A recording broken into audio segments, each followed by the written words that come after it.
Hey y'all, welcome to day 3 with Odyssey. I'm training Odyssey for the Mustang Classic competition. When I started working with him, I didn't film right away, but when I realized he was picking up right where he left off the previous day, I started to film. Odyssey is a really cool horse in that he doesn't forget anything from the previous day, and he actually seems to start each new day a little bit further than where I left off the previous one. When I'm editing these videos, I don't show all of the releasing that I do, and I don't show all this time I spend basically just staring at him and watching him lower his head, think, lick and chew, etc. And so I just want to be clear that I do in fact release more than I show on camera. I just don't show all of the time that I spend standing around because that doesn't make very good content. I also don't show all of the times that I leave his pen and come back, or times that I'll just sit there in his pen for 10 or 15 minutes and just let him think. And I frequently cut out a lot of the repetitive stuff. I don't generally film from the moment that I enter his pen to the moment that I leave, because it doesn't make very good content to show all of the repetition. But I do want to let you guys know there is more repetition, there's more releasing, there's more time spent letting him relax than I actually show on camera. Mustang training is not exciting all the time, at least if you're doing it right. It can be pretty boring and repetitive. But for the sake of making interesting content and not uploading 40-minute videos, I try and cut some of that out. So at this point, I'd already been able to touch him on both sides farther than I'd been able to reach the previous day, which was really nice, and honestly just goes to show what good of a brain Odyssey has.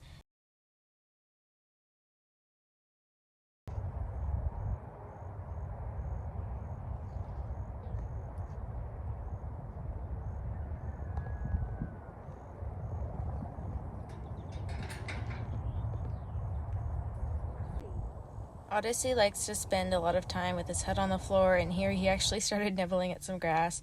I take it as a good sign that he's relaxing himself.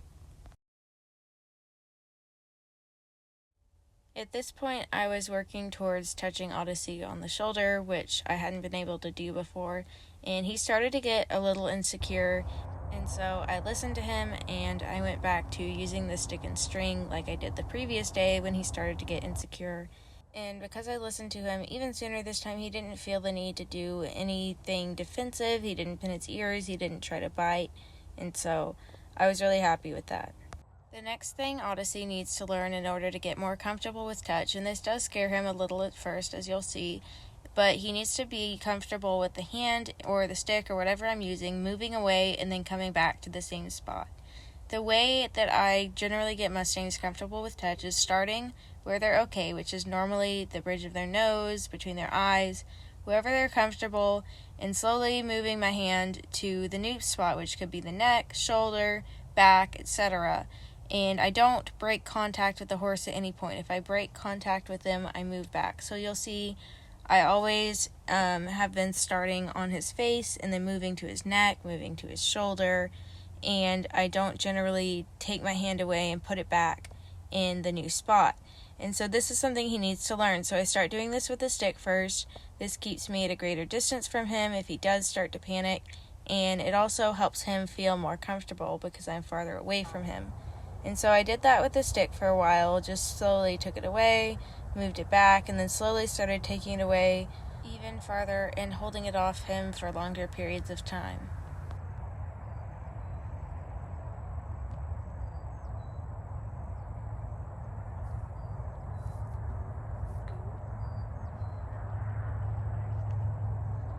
I then repeated the process the same on the left side, and he did really well with that. I'll just show you the beginning of it because it was really just the same thing. Take the stick away, put the stick back, and repeat until he's comfortable.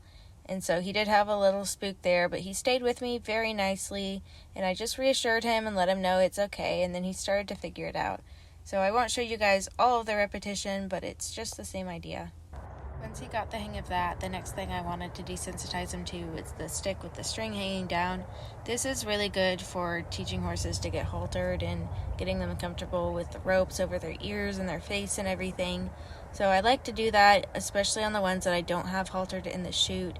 He's actually the first one I've had haltered in the chute. I just wanted to try it.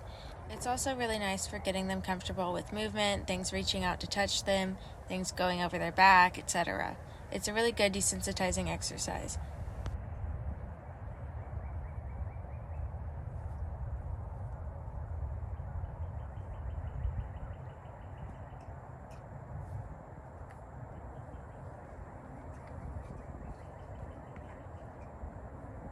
Once I get him comfortable with it moving slowly and more predictably, I'm able to flip it over him, and this helps get him used to unpredictable movement.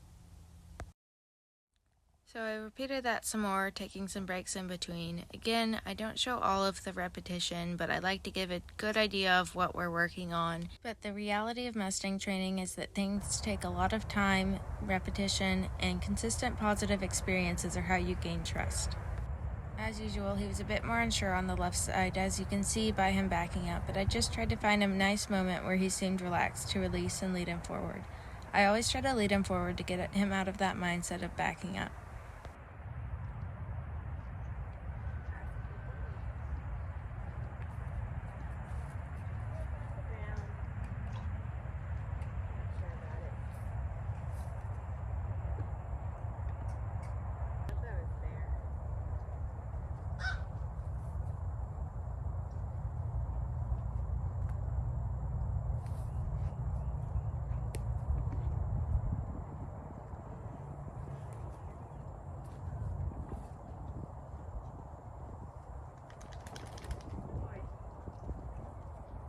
Before long, he was a pro and letting me flip it over his butt with no problems.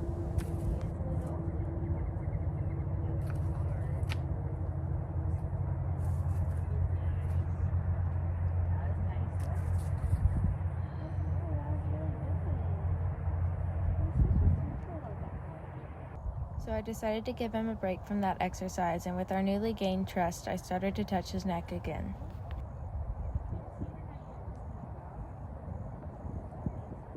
Every time I release and come back, he just gets that much better. This horse has a really great brain. After scratching him so much with the stick and string, I felt comfortable touching his back for the first time, and he was really good.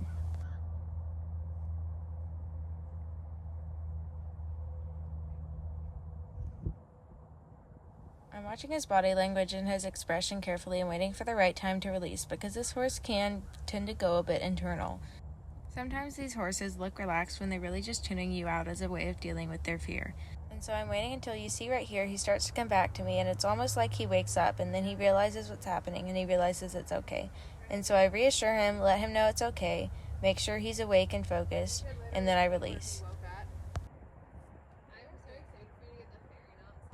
It is never my goal to cause a horse to get a bit shut down, so when I do notice that they're looking like they're tuning me out or almost dissociating a little bit, I pay close attention to that and I wait until they're woken up, or I do something to try and get them to wake up, because I want them to be present, I want them to be engaged, curious.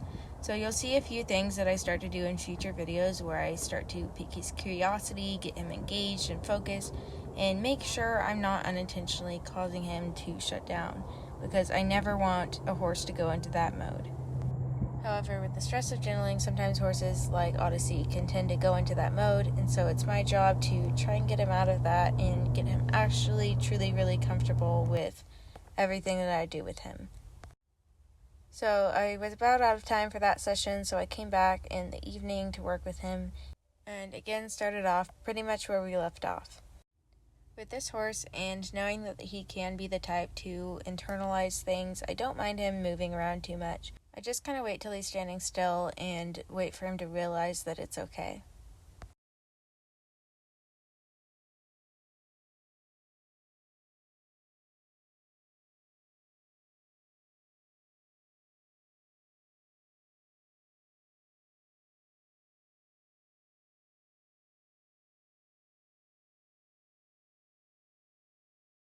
I'm always critiquing myself when I'm editing these videos. There are a lot of times I notice, like this one, where I stayed in his space for too long before releasing, and he actually told me, like, hey, that's too much, and so I did listen to him, I backed off, but that's the reality. You're always learning when you're training.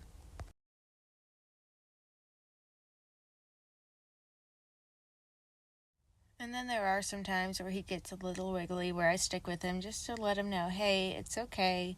Just trust me really quick and it's going to be okay. And then I release as soon as he realizes.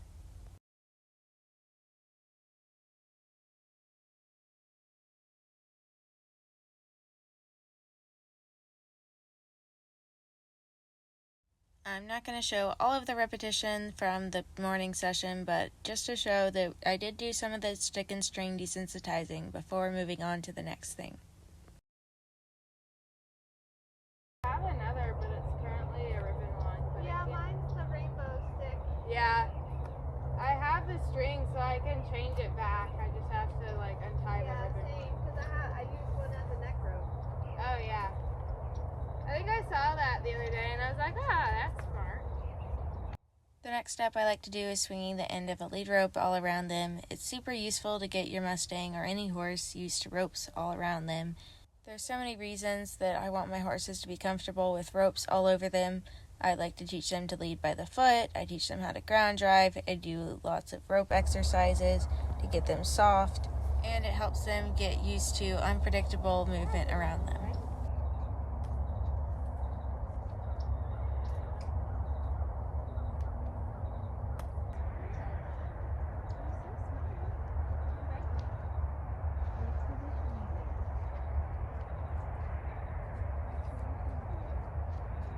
He's like, you don't position me here. Alright.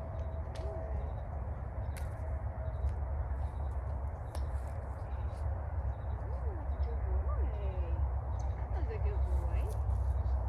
He was really good with that on both sides, and so to switch it up, I went to work on touching him again, and he was really good. I was able to touch all down his barrel. I also was able to tighten his halter, which is a really good step for him. So here I went to work on exactly what I was talking about earlier, which is the ability to take my hand away and put it back in a newish spot to him. Rather than always starting to touch him on his face and then moving my hand to wherever I need it to be, I need to be able to start touching him on his neck, on his shoulder, on his side, and this way he gets much more comfortable with touch and I'm able to get more comfortable around him. At this point, I'm trying to creep around him less and less. I have a tendency to creep around my Mustangs a little too much in the beginning, so I'm starting to work on getting more comfortable around them sooner, which in turn makes them more comfortable with me. So I did some more work on that, and here's where we got.